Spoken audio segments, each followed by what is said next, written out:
अभी तक हम लोगों ने मोल कॉन्सेप्ट पढ़ लिया था, अपने मोल कॉन्सेप्ट की बेसिक चीजें देख ली थी हम लोगों ने, और किस तरीके से हम लोग मोल्स निकालते हैं वो डिफरेंट डिफरेंट मेथड्स भी देख लिए थे। आज हम लोग कुछ क्वेश्चंस देखते हैं।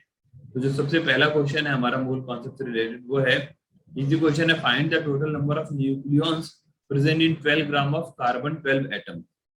तो हमें ये बताना है कि टोटल नंबर ऑफ न्यूक्लियॉन्स कितने होंगे, वो भी किसमें, 12 ग्राम ऑफ कार्बन 12 एटम में। तो सबसे पहले अगर हम लोग बात करें कि न्यूक्लियॉन्स क्या होते हैं, तो न्यूक्लियॉन्स का मतलब होता है कि पार्टिकल्स, सब एटॉमिक पार्टिकल्स जो आपके एटम न्यूक्लियस के अंदर होते हैं, सब एटॉमिक पार्टिकल्स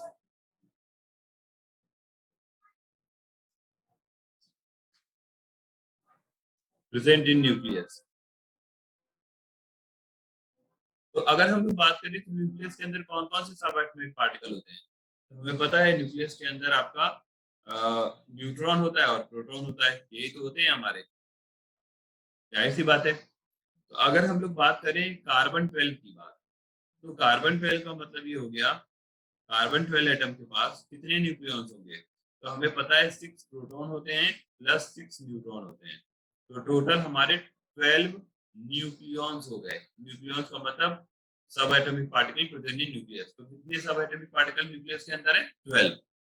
अब वो भी किसकी बात करेंगे हम लोग, एक एटम की, मतलब एक एटम ऑफ कार्बन में आपका 12 न्यूक्लियॉन्स जो है वो प्रेजेंट होंगे। हमें कितना पूछा गया है कि टोटल नंबर ऑफ न्यूक्लियॉन्स जो है वो 12 ग्राम कार्बन 12 में कितने होंगे। तो देखिए इस टाइप के क्वेश्चन जितने भी हों, सबसे पहले आप क्या करिए, मोल्स में निकाल लीजिए। अगर ग्राम में कोई चीज दी हुई है और आपसे नंबर्स के बारे में पूछ रहे हैं, तो सबसे पहले हमें पता है रिलेशन कि अमाउंट ऑफ सब्सटेंस और मास से क्या रिलेशन हो सकता है, वो मोल है। मोल ही ऐसा है जो इनको रिलेट करता है। तो हमें पता है कि 1 मोल जो है किसी भी पार्टिकल का, वो आपका 6.022 × 10⁻23 होता है, प्लस ग्राम एटॉमिक मास किसी भी एलिमेंट का, वो आपका 1 मोल के इक्वल होता है। तो यहाँ पे हम लोग सबसे पहले वो नंबर ऑफ मोल्स निकाल लेते हैं, number of moles of carbon 12। तो या मोल्स का डायरेक्टली फॉर्मूला भी लगा सकते हैं, given mass upon molar mass. तो यहाँ गिवन मास कितना है, 12 ग्राम, और मोलर मास हमें कितना है, मोलर मास भी कार्बन 12 का क्या होता है, ग्राम एटॉमिक मास है ग्राम मॉलिक्यूलर मास के बराबर, मतलब इसका भी 12 ही होगा। तो 12 ग्राम पर मोल। बस मोलर मास में हमें बताया था उस दिन कि ग्राम पर मोल लगाते हैं, बस एंड नथिंग। तो यहाँ से 12 से 12 कैंसिल, 12 ग्राम से 12 ग्राम कैंसिल, तो आपको मोल ऊपर चला जाएगा, तो आपको मिलेगा 1 मोल। इसका मतलब आपको 12 ग्राम कार्बन एटम में कितने मोल हो गए, 1 मोल हो गए। क्लियर। आपसे नंबर की बातें कर रहे हैं, तो नंबर हमारा कितना होगा, 1 mole of carbon 12 is equal to 6.022 into 10⁻23 atoms of carbon 12। मतलब कार्बन 12 के इतने एटम्स हो गए 1 मोल में। क्लियर। आपसे न्यूक्लियॉन्स पूछ रहा है, तो एक एटम में 12 न्यूक्लियॉन्स, जब हमें पता है एक एटम अगर कार्बन का लोगे तो उसमें 12 न्यूक्लियॉन्स हैं। अगर आप 1 मोल ले लेते हो, 1 मोल के बराबर ले लेते हो, तो कितने होंगे, तो number of nucleons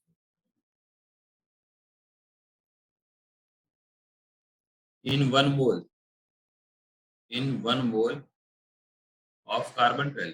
1 mole carbon 12 का लोगे तो कितना आएगा, 12 मल्टीप्लाइड बाई 6.022 into 10⁻23। क्लियर। ये हमारा आंसर हो गया। या आप इसको डायरेक्टली, अगर मतलब पहले तो मल्टीप्लाई भी कर सकते हो, नहीं तो डायरेक्टली 12 और Na क्या होता है, बेसिकली हमारा एवोगैड्रो कांस्टेंट, इसी की ही वैल्यू तो ये होती है, तो एवोगैड्रो कांस्टेंट। क्लियर है, क्या ये चीज क्लियर है, ठीक है।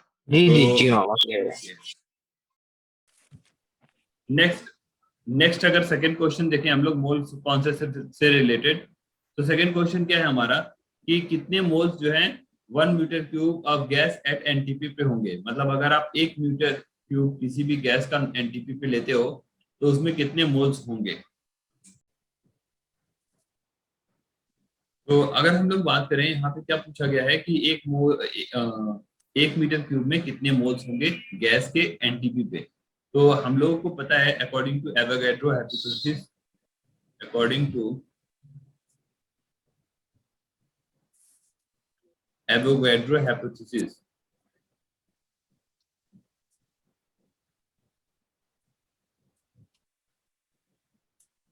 हम लोगों ने देखा था कि 22.4 litre 22.4 litre of any gas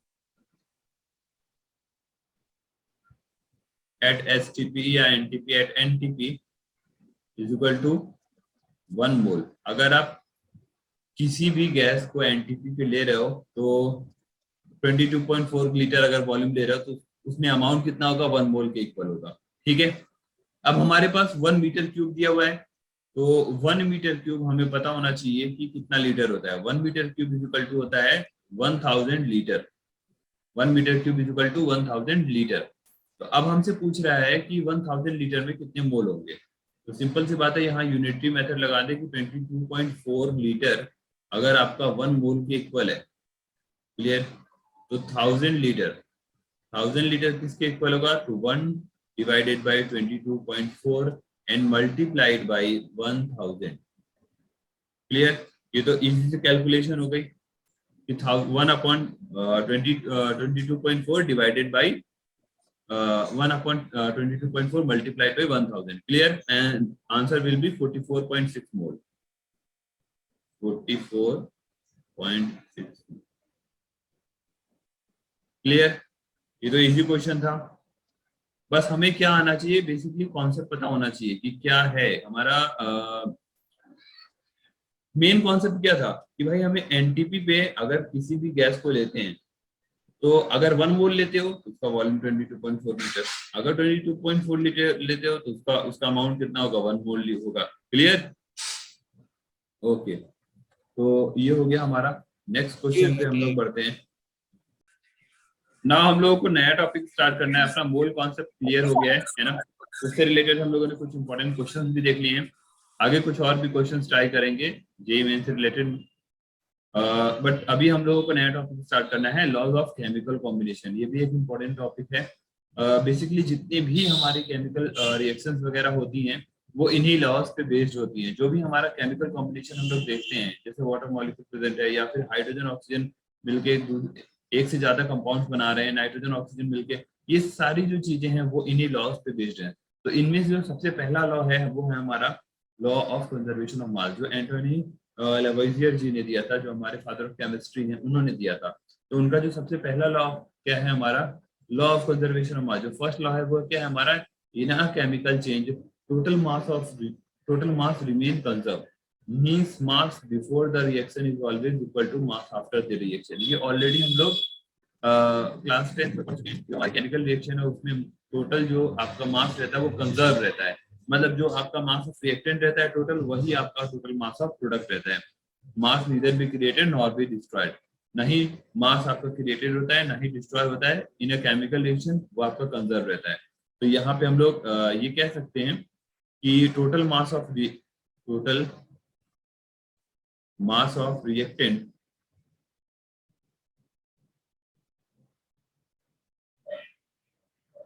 before reaction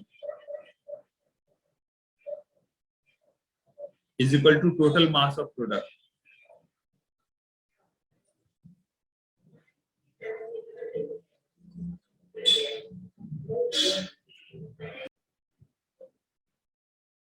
So total mass of reactant before reaction is equal to total mass of product after reaction. तो ये बेसिकली हमारा क्या है, लॉ ऑफ कंजर्वेशन ऑफ मास है। अगर इससे रिलेटेड हम लोग कोई क्वेश्चन देखें थोड़ा सा और क्लियर होने के लिए, तो हम लोग देखते हैं क्वेश्चन।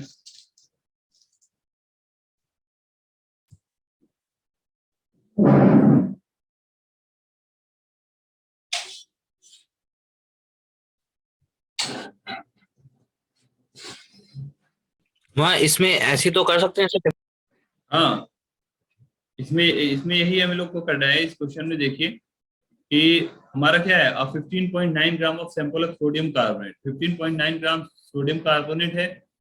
उसमें हम लोग वो हम लोग किसमें ऐड कर रहे हैं, एसिटिक एसिड में, जिसका वेट कितना है 20 ग्राम। और ये दोनों सब्सटेंस रिएक्ट करते हैं और हमारा कार्बन डाइऑक्साइड गैस रिलीज करते हैं एटमॉस्फेयर में। और रिएक्शन के बाद जो कंटेंट रिएक्शन वेसल में बचता है उसका मास कितना है 29.3 ग्राम। ओके, तो हमें ये बताना है कि मास ऑफ कार्बन डाइऑक्साइड कितना निकलेगा। तो सिंपल सी बात है, इसमें लॉ ऑफ कंजर्वेशन ऑफ मास निकाल लेते हैं। टोटल मास ऑफ रिएक्टेंट कितना है,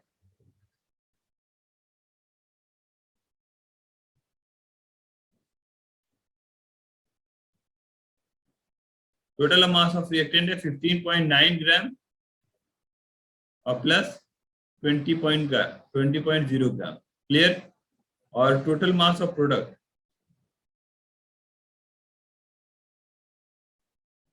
टोटल मास ऑफ प्रोडक्ट की अगर हम लोग बात करें तो टोटल मास ऑफ प्रोडक्ट यहाँ पे देखें तो 29.3 ग्राम तो आपका रिएक्शन वेसल में बचा हुआ है 29.3 ग्राम। और हम लोग ये मान लेते हैं कि x ग्राम जो है वो कार्बन डाइऑक्साइड है। According to law of conservation of mass, total mass of reactant किसके इक्वल होना चाहिए, टोटल मास ऑफ प्रोडक्ट के। तो इसका मतलब हमारा कितना हो गया 15.9 ग्राम और प्लस 20 ग्राम, वो आपके किसके इक्वल होना चाहिए 29.3 और प्लस x। तो यहां से हम लोग x इज इक्वल टू लिख सकते हैं 35.9 माइनस 29.3 ग्राम। इसको सॉल्व करेंगे हम लोग तो अपना आंसर आ जाएगा 6.6 ग्राम। x इज इक्वल टू आ जाएगा 6.6 ग्राम। तो ये आपका मास किसका हो गया, mass of carbon dioxide. Clear. तो ये हमारा फर्स्ट लॉ था, law of conservation of mass. और इस लॉ पे हमारा जो एक एग्जांपल था हमारा ये इस तरीके का था। जो नेक्स्ट हमारा लॉ है, सेकेंड लॉ, वो है लॉ ऑफ कांस्टेंट प्रोपोर्शन। इसको देख लेते हैं। जो सेकेंड लॉ है अपना, लॉ ऑफ कांस्टेंट प्रोपोर्शन या फिर लॉ ऑफ कांस्टेंट कंपोजिशन।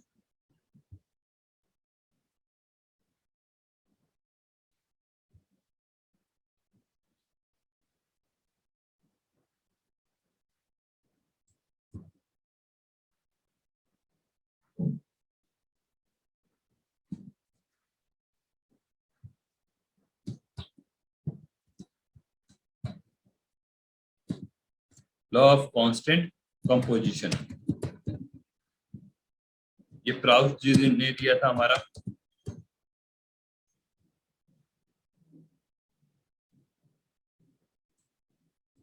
इस लॉ में ये कहा गया था कि all chemicals compound are found to have constant composition irrespective of their method of preparation और sources.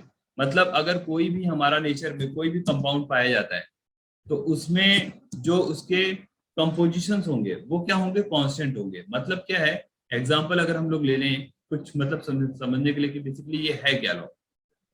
Law of constant composition कहता क्या है, जैसे मान लीजिए हमें वाटर मॉलिक्यूल जो है किसी रिएक्शन से मिला। ओके, मतलब कोई रिएक्शन करते हैं और वाटर वाटर हमें मिला, ठीक है।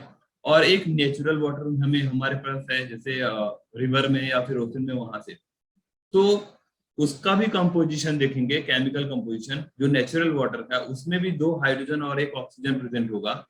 और जो हम लोग किसी रिएक्शन से भी ऑब्टेन करते हैं तो उसका भी कंपोजिशन क्या होगा, सेम होगा, मतलब 2 हाइड्रोजन और ऑक्सीजन। तो इन्होंने यही कहा था कि आप कहीं से भी ऑब्टेन कर लो, अगर आप वाटर मिल रहा है तो उसका कंपोजिशन क्या होगा, कांस्टेंट होगा। मतलब 2 हाइड्रोजन और ऑक्सीजन हर जगह मिलके क्या बनाएंगे, वाटर ही बनाएंगे। अगर उनका कंपोजिशन मतलब वाटर अगर आपको कहीं भी किसी भी सोर्स से मिलता है तो उसमें 2 हाइड्रोजन और 1 ऑक्सीजन होगा। ये इन्होंने कहा था कि all chemicals compounds are found to have constant composition. मतलब कोई भी कंपाउंड है उसका कंपोजिशन क्या होगा, कांस्टेंट होगा, irrespective of their method of preparation और सोर्सेज। मतलब ये डिपेंड नहीं करता है कि उनको आपने किस सोर्स से बनाया है या फिर किस मेथड से प्रिपेयर किया है। क्लियर। ये हमारा है लॉ ऑफ कांस्टेंट कंपोजिशन। ये भी बहुत एक इंपॉर्टेंट लॉ है। अगर हम लोग बात करें इससे रिलेटेड क्वेश्चन की, तो जैसे इसको थोड़ा सा और बहुत आसानी से समझ सकते हैं वाटर मॉलिक्यूल का एग्जांपल लेके। ओके, जैसे वाटर मॉलिक्यूल है ये हमारा, तो वाटर मॉलिक्यूल में अगर हम लोग कंपोजिशन देखें तो हाइड्रोजन का कंपोजिशन कितना होगा, हाइड्रोजन का अमाउंट तो 2 हाइड्रोजन एटम होंगे और ऑक्सीजन कितना है, 1 ऑक्सीजन एटम होगा। जो दो इन दोनों का रेशियो है हाइड्रोजन और ऑक्सीजन का, हाइड्रोजन और ऑक्सीजन का रेशियो वो हमारा क्या है 2:1 का, किसमें, वाटर में। तो यही कंपोजिशन हमारा, चाहे किसी भी मेथड से आप प्रिपेयर करो या सोर्स से मिल रहा है आपको वाटर, यही कंपोजिशन होगा। क्लियर, ये है हमारा लॉ ऑफ कांस्टेंट कंपोजिशन। तो हमने 2 लॉज पढ़ लिए अपने, basically law of conservation of mass और दूसरा है लॉ ऑफ कांस्टेंट कंपोजिशन। जो थर्ड लॉ है हमारा वो है law of multiple proportion and after that law of reciprocal proportion, then Gay-Lussac law and Avogadro hypothesis. Law of reciprocal proportion जो है वो बेसिकली एनसीईआरटी में नहीं दिया, बट हम लोग इन चारों लॉ को भी कर लेंगे। मतलब बचे हुए लॉ जो है हमारे 4 लॉ हैं, multiple proportion, reciprocal proportion, Gay-Lussac law, Avogadro. तो इन चारों लॉस को हम लोग नेक्स्ट क्लास में कंप्लीट कर लेंगे। ओके, आज की क्लास कंप्लीट करते हैं।